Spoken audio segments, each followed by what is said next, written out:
सुप्रभात बच्चों, आप लोग कैसे हैं? आशा करते हैं आप लोग अच्छे होंगे। देखिए बच्चों, जो हमारा आज का जो वीडियोज है वह 6 क्लास का अतीत से वर्तमान किताब का 8वां अध्याय नए प्रश्न नवीन विचार। तो बच्चों, जो पिछला वाला वीडियोज था उसमें हमने आप लोगों को बताया है नए प्रश्न नवीन विचार में कि वर्ण जो भी थे वर्ण व्यवस्था जो भारत में की गई थी वह वर्ण व्यवस्था कर्ण के आधार पर की गई, जिसमें ब्राह्मण, क्षत्रिय, वैश्य और शूद्र आते थे। इन वर्ण व्यवस्थाओं में जो है कर्म के आधार पे, कार्य के आधार पे ये वर्ण व्यवस्था की गई थी। लेकिन अध्ययन से हमें पता चलता है या हम समाज में भी देखते हैं कि यह धीरे धीरे विलुप्त होते चली गई और यह कर्म आधारित न होकर बल्कि जन्म आधारित हो।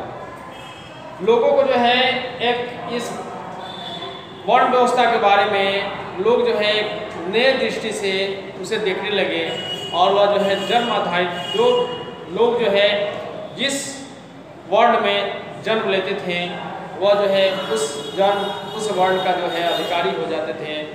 श्रेष्ठ कुल में ब्राह्मण और क्षत्रिय आते थे, मध्यम में वैश्य और सबसे निचले स्तर पे शूद्र को रखा गया।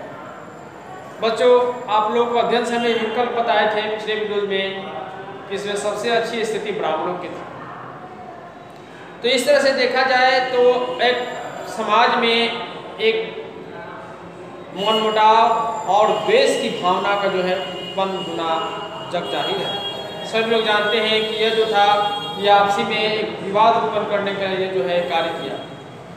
अब लोग जो थे एक नए धर्म का तलाश करने लगे, जिसमें कि सारे धर्म जो है एक साथ मिलकर बैठकर अपने विचारों को आदान प्रदान कर सकें, कहीं पर भी उन्हें किसी भी प्रकार की कोई रोक टोक का भेदभाव ना हो। तभी जो है बौद्ध धर्म का जो है उत्थान हुआ और महात्मा बुद्ध जो है इसके अनुयायी बने और महात्मा बुद्ध के द्वारा जो बौद्ध धर्म की स्थापना की गई और जो पूरे विश्व के लिए एक नई रोशनी और नई उम्मीद को लेकर आगे आई और लोग जो है उसे अधिक से अधिक जुड़ने लगे।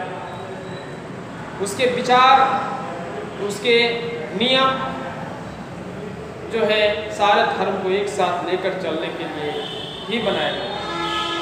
उसमें सारे धर्मों का जो है आदर किया जाता था, सारे वर्ग के लोगों को, यहाँ तक कि स्त्री और पुरुष को भी जो है एक साथ बैठने की अनुमति थी।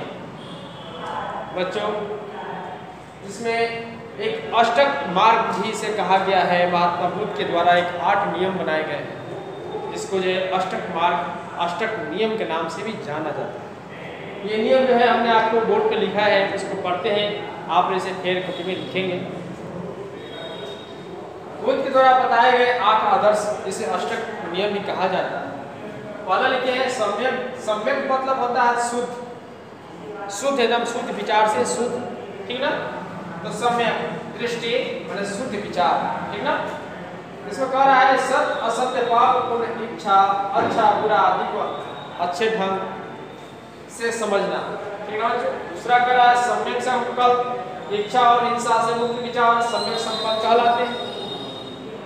तीसरा कह रहा है सम्यक वाणी, अपनी वाणी को बोलचाल में मनुष्य को विनम्र होना चाहिए, ठीक ना बच्चों, विनम्र होना चाहिए, आपने से लिखे। उसके बाद कह रहा है सम्यक कर्म, व्यक्ति को अपने जीवन में अच्छे और सही कर्म करना चाहिए। उसका अगला 5वां सम्यक आजीव, जीवन यापन हेतु सही साधनों का प्रयोग करना चाहिए। हमें झूठ एवं गलत का तरीके से धन नहीं कमाना चाहिए, ठीक है। जो 6 नंबर है सम्यक बयान, सही तथा ज्ञान युक्त प्रयत्न, मन से बुरी भावनाओं को दूर रखने का प्रयास करना चाहिए। 7 नंबर का सम्यक चरित्र, मनुष्य को अच्छे आचरण एवं सही बातों का जीवन में बार बार प्रयोग करना चाहिए। 8वां नंबर का है सम्यक समाधि माने शुद्ध समाधि, किसी विषय पर एकाग्रचित्त होकर विचार विमर्श करना। तो ये सारे बात जो है जो अष्टक नियम बनाए गए हैं बच्चों, ये आप लोग ध्यानपूर्वक शांत दिमाग से पढ़ेंगे और इसे समझने का प्रयास करेंगे और इसे अपने जीवन में भी उतारने का प्रयास करेंगे। आज जो है हमारे विश्व के अधिकांश देश बौद्ध धर्म के अनुयायी हैं, इससे जुड़े हुए हैं। श्रीलंका, जापान, तिब्बत, भारत, ये सारे देश जो हैं बौद्ध के शुरू से ही अनुयायी रह चुके हैं और हैं। तो बच्चों, बौद्ध धर्म का जो है क्षेत्र दिन पर दिन बढ़ते जा रहा है। बौद्ध धर्म जो है बहुत ही अच्छा और जो है प्रेरणादायक, जीवन को एक नई दिशाओं में ले जाने वाला बौद्ध धर्म है। इसे आप लोग खेल में लिखेंगे।